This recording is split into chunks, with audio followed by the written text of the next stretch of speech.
আসসালামু আলাইকুম। কি অবস্থা সবার কেমন আছেন?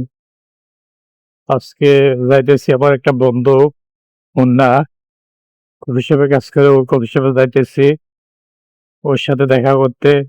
আপনাদেরকে সবাইকে ওর কফি শপটা দেখাবো। আপনারা সবাই সাথে থাকুন, দেখতে থাকুন ভিডিওটা। এই হচ্ছে মুন্নার কফি শপ। মুন্না এই জায়গায় কাজ করে। আমি এখন ভিতরে গিয়ে তার সাথে কথা বলবো। আপনারা ভিডিওটা দেখতে থাকুন। মুন্না কি অবস্থা? ভালো। কেমন আছো? আলহামদুলিল্লাহ। ভিডিও করতেছো? হ্যাঁ। আচ্ছা, ওই কেমন আছো? কি কাজ করো তুমি? আছি বাড়িতে এসে। বারিস্তা। বারিস্তা এটা অনেকেই বুঝবে না, ওটা বলে দাও। আচ্ছা, ওই যে বাংলাদেশের চায়ের দোকান আছে না, ওই চায়ের দোকান মতো চা। কফি কফি শপ মানে এটা, চায়ের দোকানটা। আচ্ছা, মানে সেমই তো, বাংলাদেশের তো গরিব রাষ্ট্র হিসেবে চায়ের দোকান আর বেশি উন্নত হিসেবে কফি, মানে কফির দোকান।